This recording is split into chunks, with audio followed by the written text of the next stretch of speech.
Assalamualaikum ya akhi ya uti atamasya ilal bahdat wala ansa ahmil arribat idza kuntum ummat Muhammad ajibus salami bin nahsyat.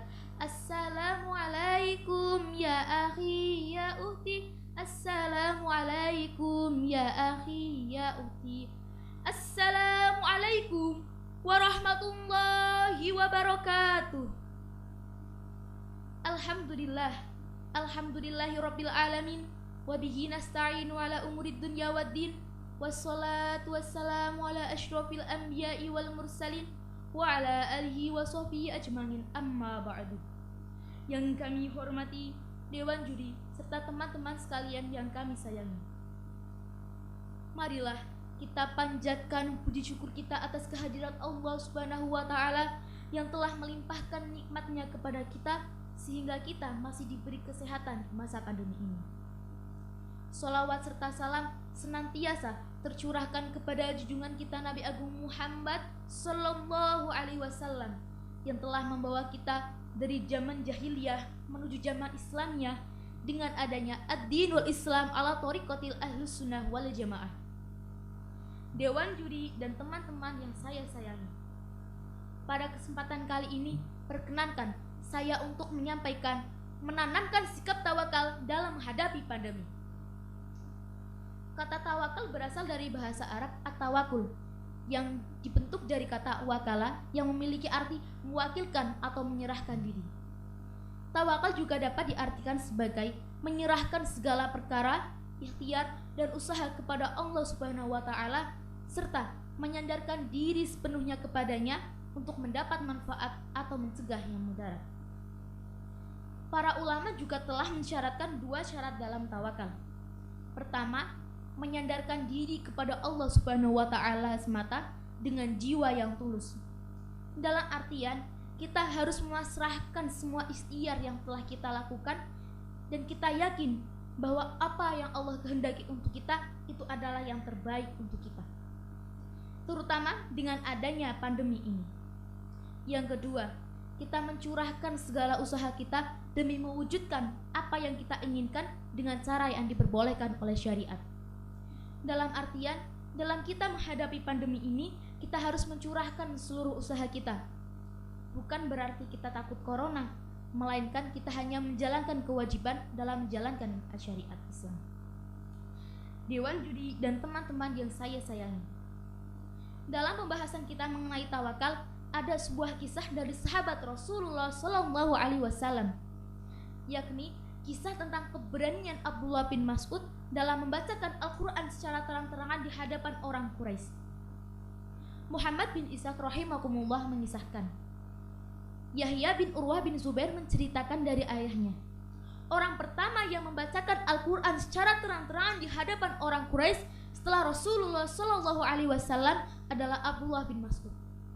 Beliau mengisahkan, suatu hari sekelompok sahabat sedang berkumpul. Kemudian salah seorang dari mereka ada yang berkata, orang Quraisy belum pernah mendengarkan Al-Quran dibacakan secara terang-terangan. Adakah di antara kalian yang bisa memperdengarkan kepada mereka? Kemudian Abdullah bin Mas'ud berkata, aku. Lalu para sahabat menjawab, kami takut mereka mencelakaimu, karena yang kami mau adalah orang yang memiliki banyak kerabat sehingga bisa membelanya ketika orang Quraisy akan mencelakainya. Ibnu Mas'ud berkata, biar aku yang melakukannya, karena Allah lah yang akan membelaku.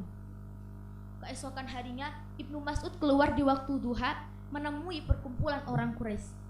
Setelah ia sampai, ia membaca, Bismillahirrahmanirrahim, Ar-Rahman, 'Allamal Qur'an. Beliau terus membacanya sehingga orang Quraisy merasa tidak senang dan berkata, apa yang dikatakan Ibnu Ummi Abd? Sebagian dari yang lain mengatakan, ia membacakan sebagian ayat yang dibawakan oleh Muhammad. Kemudian mereka berdiri dan menujunya serta memukuli wajahnya. Sedangkan Ibnu Mas'ud terus membacakan ayat Al-Quran sampai kepada batas waktu yang Allah kehendaki.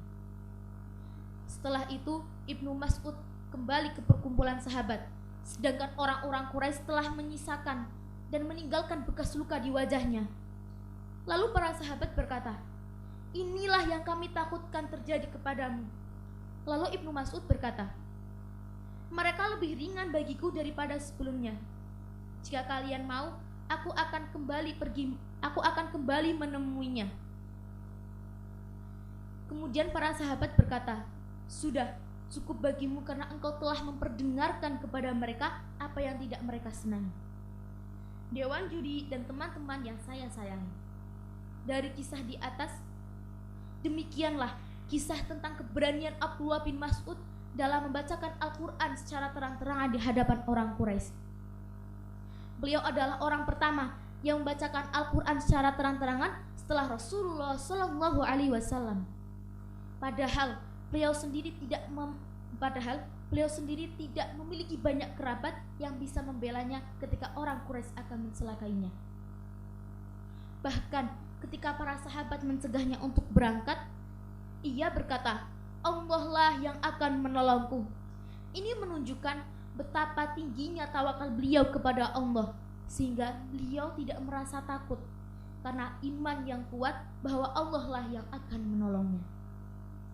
Dari kisah di atas, kita dapat mengambil pelajaran bahwa tawakal kepada Allah adalah suatu hal yang lazim dalam segala hal, terutama dalam amar ma'ruf nahi mungkar.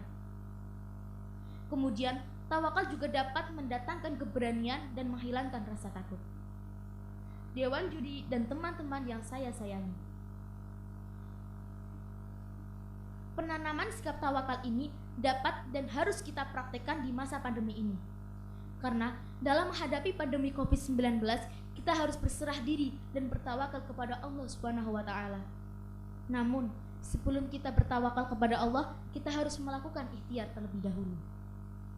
Berbagai kebijakan terkait penanganan COVID-19 ini telah pemerintah lakukan, terutama kebijakan PPKM level 3 dan level 4. Ini merupakan ikhtiar yang dilakukan untuk melawan dan mengurangi COVID-19.